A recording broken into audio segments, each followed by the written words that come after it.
This is a Bedrock Radio podcast. To download more episodes, visit our website, bedrockradio.org.uk. Bedrock Radio. Hello, it's Asha from Bedrock Radio, playing your healthy music mix. Well, today I'm at the Lumiere Cinema in Romford, at Level 3, the Mercury Shopping Centre, and I'm joined by the General Manager, Peter Blunden. How are you, Peter? Hello, Asha. Nice to meet you. Yeah, I'm great, thank you. How are you? Yeah, you all right? I'm very well, thank you. Yes, we're setting up for a big week this week at the cinema because we've got Romford Film Festival this weekend, so it's all hands on deck for that in a minute. But yeah, just we've just had a year open at the cinema, so just celebrated that, and then lots and lots of things upcoming, so we're all in the midst of all that.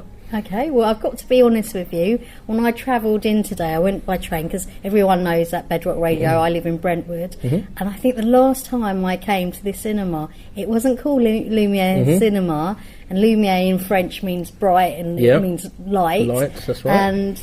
And it was Premier Cinema. So tell me a bit about the journey. How have you come to this stage of Lumiere Cinema? Yeah, so originally this space was a Odeon built I think about 25 years ago, something like that, when the shopping centre first opened. 25, 30 years probably, actually, more now. So it was an Odeon for a while, and then the Odeon moved, but then it became Premier, and it was Premier for about 12 years, I believe, under two kind of different ownerships, but it was Premier, which was kind of known as a kind of cheap and cheerful cinema. A cheaper alternative to the View cinema, right. Which might be your main rivals. Yeah, exactly. They are the main rivals. So 2 years ago now, this summer, Premier closed, and basically, kind of the short version of a very long story is that I worked on, and still do, on Romford Film Festival and Romford Horror Film Festival with Spencer Hawken, who people will probably know. He used to be the manager of the shopping centre that we're in now. Oh, wow. Okay. So he set up the festivals. Him and Natalie founded those two festivals, and we were basically left without a home for our festival, and he was left without a cinema and an entertainment venue in the shopping centre, which was obviously a big anchor tenant for the shopping centre. So he had the bright idea of, why don't we save or reopen the cinema and rebrand it and all that kind of stuff. So I basically gave up my previous job of 19 years in a completely different sector. It's brave. Yeah, or mad, depending on how you look at it. He gave up, so he couldn't remain as the shopping centre manager and be involved with a tenant, basically. So he gave up that job of 13 years. So it was his idea to reopen the cinema as a community cinema. So he is the chair of the charity, Romford Film Trust, that runs the cinema. Yeah, so it's the Romford Film Trust that runs it. Yeah, so that's the operating charity. And then I'm the general manager, the kind of day-to-day of Lumiere. So when you say community cinema, what makes you different from View then? So lots of ways. So one, we're a not-for-profit cinema. Two, we do lots of community events and things like that. So just for a couple of examples for you, every Friday morning we have a lady that called Donna. She runs Baskin Babies, which is a franchise that does baby massage and baby yoga in one of the cinema screens. That's amazing. We do monthly meditation classes, there's art classes, there's LGBT clubs that use the space. We offer things like free films for the over 60s on Thursday mornings. We do relaxed screenings for those who are neurodiverse or have dementia. We do parent and baby screenings. We hold charity fundraisers here. That's brilliant. So all kind of things like that look towards the community, people can use the space for. That's lovely. And that is obviously slightly different to how a mainstream kind of commercial cinema would run, who wouldn't really have the capacity to do that kind of stuff. We have lots of space here that people can use, either a screen or a room or part of our bar area where we're sat now, to do things like art classes and things like that. So do you have to, so someone's listening right now to Bedrock Radio, so no, Lumiere sounds brilliant. Do you have to be a member to come to watch a film? No, So you can be, obviously. So how it was set up, the not-for-profit kind of model that Spencer came up with was that you can come as a non-member, and tickets are $6.99, so comparable with your other cinemas around. But yeah, you don't have to be a member. But if you do want to become a member, it's £30 a year, and that covers your family basically. Oh wow! That's and then good. And then that reduces the tickets from that $6.99 down to £4. So basically, £3 saving each time. So if you buy 10 tickets over the course of a year, you make that £30 back. Yeah. Plus, you get 10% off food and drink. Oh, that's good. And you get 10% off. 25% off things like big screen musicals, ballet and opera.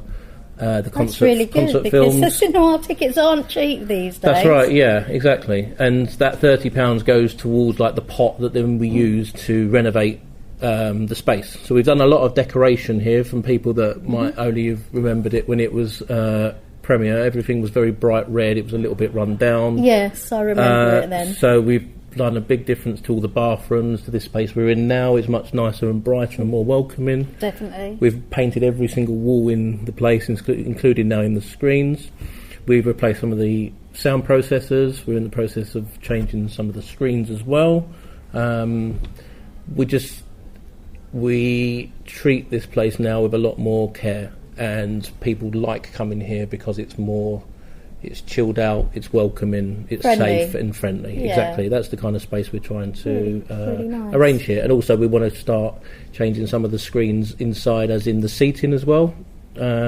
So with this next round of membership money that's going to be rolling over at the end of this month, because it's just over the anniversary of when that all started, we're going to basically rip out one of the screen 5 and replace all the seats with like armchairs and sofas and all that kind of stuff. Have you got like a timeline? Because I was looking on your website, and is it 2028? That's the ideal. Yeah, I mean that's a kind of sort of kind of 3-year plan. We want to have done a lot of more things like replacing all the screens. We want to move the bathrooms so they're all on one level, because currently the gents' bathrooms are all on the second floor. Okay. So we want to do that. Improve accessibility and all that kind of thing. We want to get an accessible lift in, because it's a bit of a split level here. All the screens are accessible from the accessible entrance, but this bar area in here has still got some steps. Yes. So in an ideal world we wouldn't have this kind of 2-tiered approach. Unfortunately, back then when the building was built, accessibility wasn't really considered, unfortunately. No. But it looks absolutely lovely. Thank you very much. It almost looks like a posh restaurant. I've got to be honest with you. Yeah, exactly. We're trying to create a space that's welcoming, as I say, and create a space that people can come and just chill out, not even actually watch a film.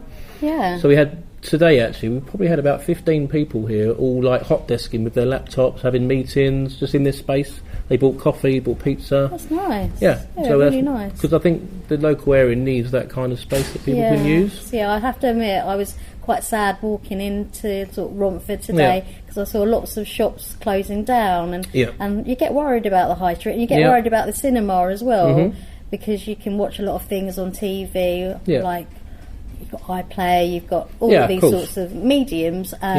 But the cinema is still great, isn't it? It's still to see it on the big screen. Yeah, absolutely. And you've got the modern films. I say modern, the films that are released. Yeah. I think the last film I saw was Michael. Okay, yeah, because I'm a big Michael Jackson fan. I don't know if you've seen it. Yeah, I've seen bits of it. Yeah, I don't want to give any spoilers, but it was good.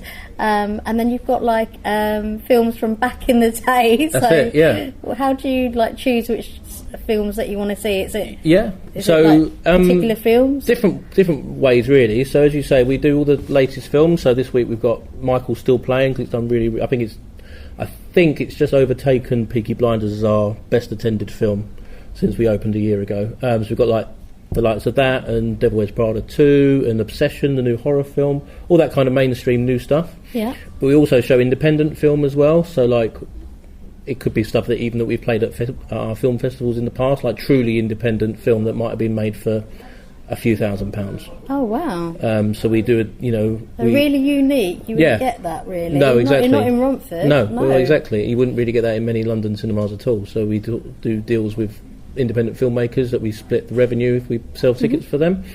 But as you say, we also show classic films. So each week we try and have at least 5 different classic films that are on rotation on different times of day, all in screen 7. So that could literally be anything that covers kind of, we do all day marathons, mystery marathons, so it might be around a certain theme. So we had like a war marathon, we had a shark movie marathon, we've had horror marathons. In October we did the 100 greatest horror films. The staff were really nice. I just walked in today and they was like saying, "Oh, what film are you going to see today?" Yeah, and I was like, "No, actually I'm going to meet Peter to do this interview for Bedrock Radio." Really friendly. Do your staff have a lot of input, or is it management that decides? So it's a bit of everything, really. We have a film booker who, when a film has an official anniversary re-release, so for example, the other week we had Highlander in the summer. It's just gone. It was like the anniversary of all the really big sort of mid-70s films. So we had Jaws, because it was 1975, so that was an anniversary for that last year. We had Back to the Future, because that was 1985, so that was another anniversary. All those kind of things get official re-releases. Yeah. But then also we kind of sit around and Spencer and I usually think, about this film, because we're big passionate film lovers ourselves. So yeah, you must be. Yeah. Have you got a particular genre of film out of interest? I like lots of different things. Spencer's big thing is horror. Oh, he loves horror, yeah. especially Italian horror. That's his that's his big thing. 60s and 70s Italian horror. If what he doesn't know about it's not worth knowing. Me, I like lots of different things. I like American film from the 70s and 80s. I like Japanese cinema. That's one of my big things. I did study that when I did my masters. Oh, amazing. Samurai films I like. Wow. But lots of things. Pretty much everything I like, whatever it might be. What about music? I know it's because Michael's that film that's out at the moment, and it'll continue to do really well because we're Bedrock Radio. What about music out of interest? We've had lots of musical films and documentaries particularly have done really well. So there was a new Paul McCartney one that is now on Prime. That did really well. I think we've actually had 3 documentaries about John Lennon. Oh wow. I think one was him and 2 of them were him and Yoko Ono. We had Iron Maiden documentary 2 weeks ago. We had Jeff Buckley documentary. Okay. There was a couple more as well, but there's lots of people who come to this cinema who are big music fans as well, so they're the ones that have done well. We had the Billie Eilish 3D concert film. 3D made by James Cameron. That was a couple of weeks ago. So that did well as well. So there's lots of crossover. What happens if you don't have 3D glasses? Well, we supply them as well. Right. Yeah. Because it's James Cameron. I think you could only see that in 3D. Oh, amazing. But yeah, there's lots of crossover with music lovers here. We had the Marianne Faithfull documentary as well. That was great. I don't know if you saw that, but that was really eye-opening. I learned a lot about her from that, which I didn't know, which is the greatness about documentaries. But yeah, lots of crossover. We've also had live music here as well. Really? So we've had live bands and singers. So there's a local singer called Lucy Lombard. So I think she's in Oklahoma at the Queen's Theatre. I think it's like now or very recently. She's a local singer. She's done 4 concerts, I think, here, ranging from Disney Princess one for the kids to like a cabaret style one, and she did a Christmas concert as well. We've had a couple of groups who are young kind of musicians in the Havering area who've done like Battle of the Bands here. Brilliant. In one of the screens. Lots of stuff like that. Aww. And there's lots of other live things we want to do. We want to convert, long term, we want to convert one of the screens into like a plain room that you can use for anything from book clubs to church groups to exercise classes in the daytime. Yeah, that'd be really good. Yeah, and then in the evening have a stage, so you could have cabaret, stand-up comedy, music, all that kind of stuff. We're also looking into having a magic show here in October. Exciting. So that's just the range of stuff. It's like not just film here, it's lots of events. Yeah, I'm just like, well, I'm proud of you listening to this. I'm proud of you and Spencer and the team. Yeah, the whole team. Amazing. Absolutely. So we've got like listeners listening right now, and they want to come. Should they go on the website? Yeah, we've got a website. LumiereRomford.com. There's a contact us there as well if you want to send an email about anything. I'm so sorry. It's all right. This is live, everyone, so my phone's just going off. So I will just... So that's bad about me. I should really switch my phone on silent, but there you go. And it doesn't matter.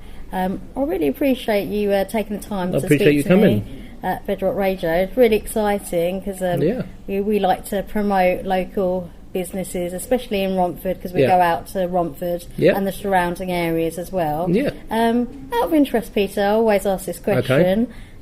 Like, out of music, like pop bands or Okay. singers, Right. like, is there any like particular songs that you like? Because I'm not promising I'm going to play Okay. it, but Oh, it's wow. always interested. We like to do our market research blimey. on Yeah, yeah, Bedrock yeah. Radio, so it's just, if you're able to name a few, that'd be great. Of my well, I'm wearing a Prince T-shirt. Oh, yeah, actually. I I'm didn't wearing even Sign of the notice. Sorry Times about that. Prince. So maybe Sign of the Times or Diamonds and Pearls. Did you ever see Prince? I live? did, like once, when he did the Roundhouse, Camden Roundhouse. Oh, amazing. He did like 2 gigs a day over 3 days, and then he did a DJ set as well somewhere else. Okay. So yeah, that was the best gig. I mean, I go to quite a lot of gigs. Yeah. That was the best gig I've ever been to. Oh. And I said to someone on the night, I said, I think this has ruined gigs forever for me, and it's been proved correct. I've never been to a better one. Someone else said that to me, What actually. incredible! He was so talented; it was unbelievable. He Yeah. played every single instrument on the stage. Really? Every single one. Amazing. He danced. He sang. Played every instrument. They wrote all the songs. Oh. And what a presence! Like you just don't. One in a generation kind Yeah. of talent. You don't get many of those. No, that's right. But I'd go for something like Prince. Yeah, I like Diamonds and Pearls. I think that's one of his greatest songs. Okay, yeah. that's But I've got the interesting. Sign of the Times T-shirt on, so maybe Yeah. something from that. Yeah. So yeah, my station manager, he'll be listening in, so I'll make sure we add that onto our playlist on Great Bedrock stuff. Radio. Well, thank you so much, You're Peter, welcome. And Thank you very much for Lumiere coming. Cinema sounds brilliant, so I'm going to buy my ticket right now. That's it. Thank you very much. Thank you. You take care. Bye-bye. Bye. Healthy music mix. To download more episodes, visit our website bedrockradio.org.uk.